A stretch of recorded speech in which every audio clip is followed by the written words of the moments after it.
Welcome to Influential Entrepreneurs, bringing you interviews with elite business leaders and experts, sharing tips and strategies for elevating your business to the next level. Here's your host, Mike Saunders. Hello and welcome to this episode of Influential Entrepreneurs. This is Mike Saunders, the Authority Positioning Coach. Today we have back with us Josh Millang, who's the president of Retirement Protectors, and we'll be talking about long-term care strategies. Josh, welcome back to the program. Hey, Mike, always fun. Yeah, this is a really interesting topic because just like with the phrase retirement, like, oh, I'll do that someday and then someday never comes, or, oh, it's the last minute and then it's too late, all those things that we know about. I think that long-term care is another one of those items where it's like, okay, it's tucked up underneath retirement, but what is it? And what do I need to do about it? And, oh, that'll never happen to me. And you think that until it does. So I guess let's start with what is like a good, simple definition of what is long-term care? Yeah, that's a good place to start. So long-term care really is just care past 100 days if you need it. So people who are on Medicare, whether it's a supplement or original Medicare or an Advantage plan, they have coverage for up to 100 days in a skilled care facility. Okay. After hospital stay. So anything after 100 days, no one's covering that.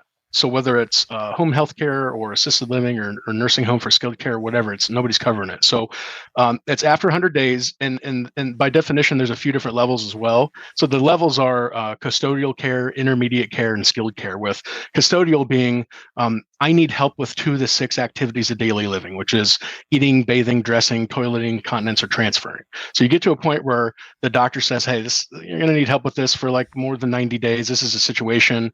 Either you can't do 2 of those 6 activities of daily living, or you've got a cognitive impairment and you were going to require care past 100 days. That's where long-term care is a thing. Do you, and I know I'm going to put you on the spot with this, but I'm going to ask like a statistic, like about how many times would someone be right up to the 100 days versus going over? Like, is it, like what's the chance of a meteor hitting Earth? Probably minuscule. Yeah. But what's the chance of someone needing long-term care where they're going over 100 days? I can tell you some kind of broad statistics that have been put out there. It's about 80%. If you have a married couple, there's about 80% likelihood that one of them is going to need some level of care, long-term care in their lifetime. Wow. It's a lot. 80. Now, whether it's intermediate, custodial, or skilled care, or whatever, but there's an 80% chance. And gosh, man, people are living longer and longer. They're keeping us around, and so this is becoming more and more of a thing. You're seeing just kind of as a culture. If you haven't been paying attention, you're going to start now, Mike. Like you're seeing like condos and hotels and apartments turning into like assisted living facilities and nursing homes. It's unbelievable. And for instance, once you click over that 100 days, is it typical to be like, okay, I need the long-term care for like another 100 days, but after that we're, recovering, or we don't need that? Yeah. Or is it once you've clicked over, you pretty much, that's your life? Good question. And it totally is a totally multifaceted answer, but there's a bunch of different types of plans that kind of cover the risk. But as far as like the actual experience, it can be, hey, I need help, and then maybe I don't, or hey, I need it for a long time, maybe I don't. Maybe I have a continuation of care where I'm, I require skilled care now, and then maybe I go into custodial, within a year or so. So, but it's a big situation, and it's something that's eating away at a lot of people's retirement savings. And we call ourselves retirement protectors, and that's what we do. We work in that health, wealth, and legacy area. And in legacy, if you don't have something like long-term care in place to protect your assets that you've worked your whole entire life for, you could have a situation. I mean, you could have a real problem where, a long-term care stay, even for a couple, 3 years for even one spouse, could be, $250,000. Yeah. And that'll sit you down real quick. Yes. So also, you mentioned like there's these different levels. If you can't do 2 of all these different things, we don't need to get into the weeds of that. But am I correct in thinking this? Maybe someone needed long-term care because they went over the 100 days and they're going to start off at this level, and now they're improving, so they're going to go to the next level where I still need long-term care. But in other words, it's not like full on or full off. You can just kind of merge in there and based on your recovery, based on what's going on.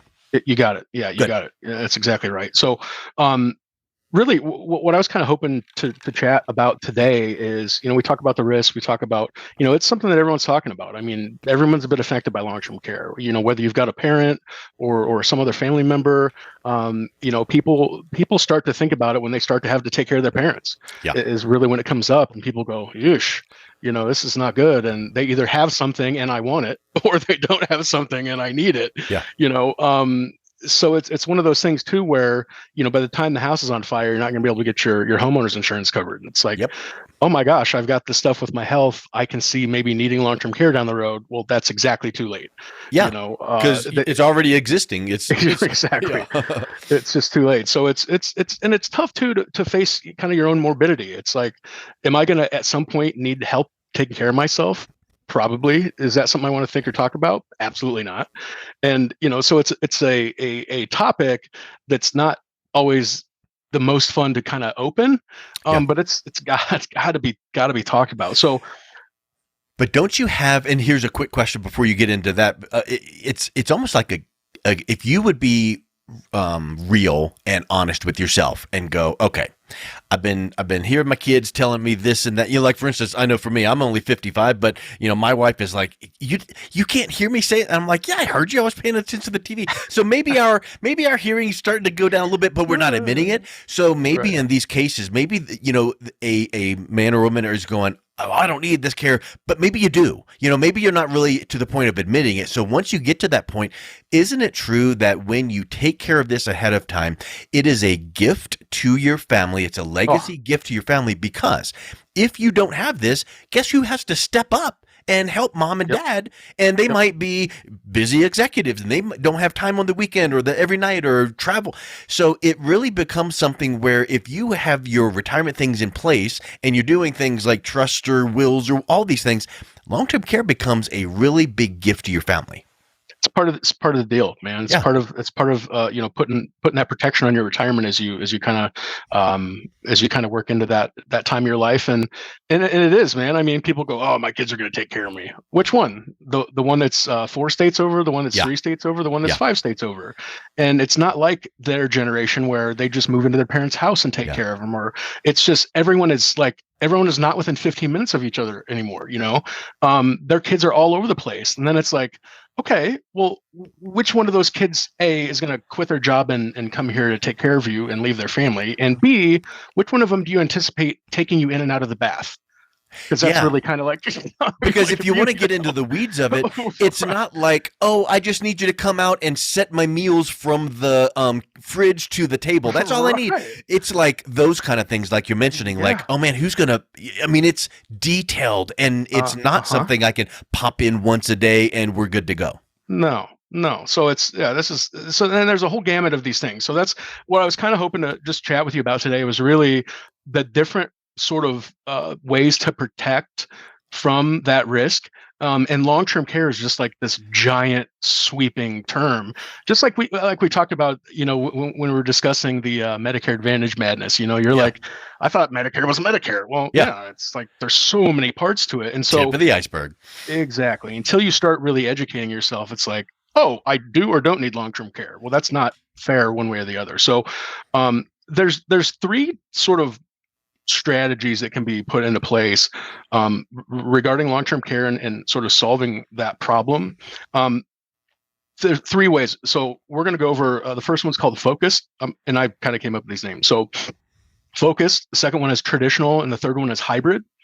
And then within each one of those sort of 3 solutions, there's a few different things. We'll talk about the products that are available. So in case you hear about these or you see these things, you go, oh, this is kind of a flavor of that. Mm-hmm. And then we'll talk about how challenging it is to get it, because it can be very difficult to qualify for health-wise.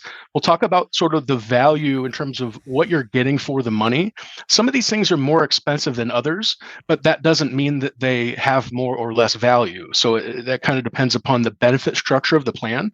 And then last, really what the objective is of that type of plan. So we'll start with focus. We'll get right into it. So in kind of a focused long-term care strategy, there's things called home health care plans and there's things called short-term care plans. So home health care is what it sounds like. I mean, it'll cover you for home health care, but it's not going to touch assisted living or actual nursing home conditions or anything like that. It's just going to cover home health care. So it's really a focused need or challenge. A lot of people like that because they think, oh man, I want something that's going to pay for me to stay at home as long as possible if I have my options. And then short-term care is defined as something that's 2 year or less benefit. So in most long-term care plans, they cover for 2 years or longer. So a short-term care plan is more of a limited benefit or a focused benefit plan, and it's usually also not only stripped down in terms of the maximum benefit, but also there's like a lot less bells and whistles and things like that. So Okay. Product-wise and focused, you've got short-term care and home health care, and then from an underwriting standpoint, there's a real benefit here because this is a lot more simplified underwriting, meaning they're not going to dig into a ton of stuff. There's going to be some health questions. There may or may not be a phone interview. There might not even be health questions. So these are things that if you're unable to qualify for one of the other avenues, could be a great solution, to kind of partially close the window, if you will, from the storm. There's value in them. So regarding value, you're going to find like a 5-to-1 or a 10-to-1 value, meaning, for if you're paying $100 a month, you'll have kind of like a 5-to-1 or 10-to-1 in terms of value that you can get out of the plan. Like $700, $900 a month worth of value. Right. You got it. And then, really the objective there is basic coverage. It's either, hey, I've got something that's going to cover me for X and I need a little bit extra coverage for Y, or I couldn't qualify for X and, whatever. So that's focused. The second area is really what people are thinking when they hear long-term care for the most part. That's the traditional long-term care. So people think, oh, okay, that's like nursing home insurance. I don't want to go to nursing home. Right. So why would I pay for something that's going to take me to the nursing home? So these things have really evolved over the last 40 years. I started working in long-term care. It was one of the first couple products that I sold at the company I started at in 2002 and sold just a ton of it. And it has really evolved since then to become totally a comprehensive solution. With traditional long-term care, there's tons of riders, like you can get return of premium, you can get a pooled benefit for you and your spouse, you can have it cover home health care and assisted living and nursing home, and even like a cash benefit where if you qualify for benefits, you can get a percentage of your pool to pay for literally anything. So if you have like remember we talked about a family member, if you have a family member who can help, you actually can use that cash benefit to pay them if you qualify for benefits. So really totally comprehensive. So in terms of underwriting, it's full underwriting. I mean, they're going to look at your medical records for the last 5 years. They're going to have someone come out and do an interview with you. They're going to ask you a bunch of memory questions. Wow. It's pretty rigorous, okay? But it's morbidity focused, meaning they're not trying to find out if you're going to die. They're going to find out if you're going to live forever. They're going to find out if you've got something. Yeah, how much they might have to be paying if you need to use it. Yeah. They don't really mind if you're going to die. It's like, are you going to like be on a thread because of, this particular condition for 10 years? And, so those are really like 100-to-1 in terms of value. So you're paying, a few $100 a month or something like that. You're going to get a pretty significant amount of value out of these. In terms of the objective, it's comprehensive long-term care. It's really the maximum benefit. If long-term care is actually your concern, and you're of an age that you're not going to go broke paying for it, and you have assets to protect, that really is the route to go. Mm-hmm. There's also some things too. Most states have reciprocity in the long-term care partnership plan, so you can write off up to a certain amount if your total health expenses are over, I think it's 10.5% of your adjusted gross income, you can write a percentage of the premiums off. So that's really the way to go. If you're young enough that it's not too expensive, if you're healthy enough, you can qualify. And if you're really concerned about it, that's really the thing. And then the last thing is hybrid. So this is something we've seen over the last like 10 years, really, really jumping out because people are like, gosh, I want to solve the problem, but man, if I'm paying for this long-term care and I don't use it, I'm not getting anything, which would be the ideal scenario, right? You're paying for this insurance and you never use it, especially this type of insurance. Right. Why would you want to use it? It's kind of like, man, I'm paying for this thing and I'm actually hoping I never use it. Yeah. But people are like, God, what if I don't? I've kind of, dropped all that cash on this thing that I might not use. So these hybrid benefits, insurance companies are pretty creative with product design and marketing. So they've come up with, there's a few types of hybrid policies. So one of them is asset based, and it's tied to income. And what I mean by that is whether it's an IRA or non-qualified account or a Roth or whatever, you can have an account that provides a guaranteed income stream for you. But if you need long-term care, it actually can be increased by 50 to 100% if you need long-term care. Meaning, Mike, let's say you've got 100,000 in an account and it's going to pay you a $6,000 per year for life guaranteed income. Well, if you qualify for long-term care, they'll pay you $12,000 a year instead of the six until that money runs out, and then they'll start paying you the six again. Okay. So it's a way to get access to your money on a guaranteed basis for that type of thing. The other thing is it acts like one vehicle, but then if you needed it to act like another vehicle, it can kind of hop back and forth on both sides of the equation. You're gonna do it again, and you're gonna steal my absolute thunder and my segue here, like you do every time we talk. So I'll skip to the end here. All right. So the objective here is we call it double duty dollars. It's like, which is exactly what you're just saying. So it's, hey, I've got this thing, it provides me income for life, but if I need long-term care, it's going to bolster that even more. Nice. So I may or may not even need insurance. So the second hybrid type is asset-based with based on benefits. So there's accounts where if you put $100,000 in, right away you have access to $300,000 in long-term care that you can take out a certain percentage every month forever. So that's more of a benefit focused rather than income focused strategy. And then the last one is a linked benefit. There's a bunch of different types of these. Sometimes they're tied to life insurance chassis. But a linked benefit would be like, Mike, like if you've got $1 million life insurance policy and you need long-term care, you could get, let's say, $500,000 of that $1 million out of your life insurance policy death benefit and actually use it for long-term care if you needed it. Got it. So if you don't need it, that $1 million is going to pay out to your family. There. Exactly. And so a lot of the people that we do work with on this legacy long-term care planning stuff are in that area, in that linked benefit area, because they have these life insurance policies that they've had forever. And the things that they bought them for, the problems they are trying to solve are no longer problems. You know, their house is paid, their income, they're already in retirement, but they've got this thing that's got a death benefit that they don't really need because they're fine. And they've got this equity accumulated, this cash value accumulated. And so what we're able to do is use those assets in a tax-free exchange into a new policy that actually solves their current problems. Right. Because when you got that policy back in the day, you had kids that were underage, you had a house that needed to be paid for, so you needed that death benefit in case you died, and then it would take care of those things. Well, like you said, the kids now are grown and married, the house is paid for, and it's like, oh, maybe I don't need X hundreds of thousands of dollars. Now I need to take care of these things on the front end that are more relevant. So Absolutely. really good explanation. I'll tell you, most of the people we talk to are overinsured for life insurance. They don't actually even need any. They don't even need any. And they're like, oh, I don't want to buy anymore. Well, you shouldn't. You have too much. Yeah. So let's find a way to optimize what you have for your current and future needs and concerns. And so that's a lot of what we do. So from an underwriting standpoint, depending upon whether it's asset-based income, asset-based benefit, or linked benefit, there is either no underwriting, like in a lot of these asset-based income solutions. They don't care what your health is. They're going to pay you anyway.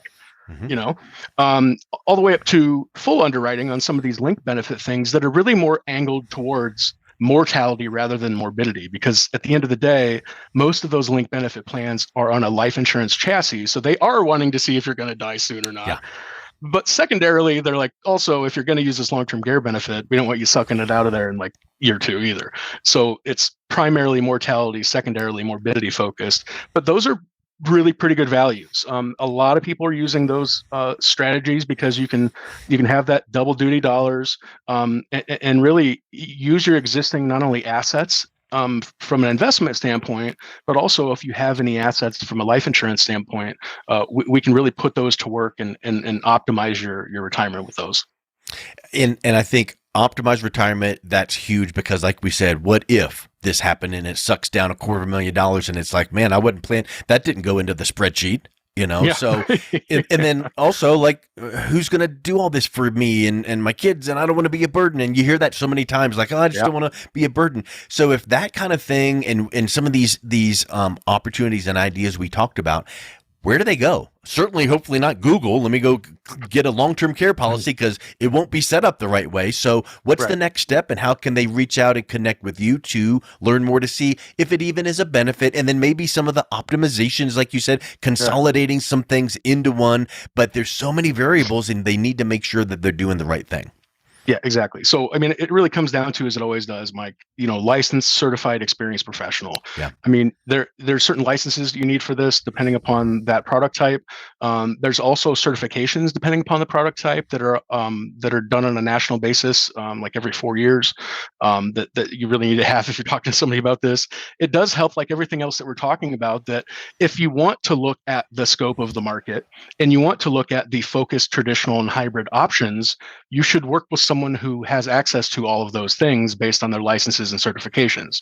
So if I only have access to those hybrid products and I can't give you information on the traditional ones, which one of those do you think I'm going to be promoting? Yep, the only one you can. Yeah, exactly. So that's really important. So, just like everything else we do, our whole objective is just to open up a conversation, and, find out what people are up to, find out their needs and concerns. If they're in a good spot, we'll tell them. If they need help, we'll tell them. We'll have something to talk about. Our website, we're a good resource for this, if we didn't lead you to that conclusion yet. Our direct number is 515-992-5000 at Retirement Protectors. And then also our website is retireprotected.com, as in we want you to retireprotected.com. Excellent. Well, Josh, as always, you just clearly articulate great information. So thank you so much for coming back on today. You bet, man. Thanks for having me. You've been listening to Influential Entrepreneurs with Mike Saunders. To learn more about the resources mentioned on today's show or listen to past episodes, visit www.influentialentrepreneurssradio.com.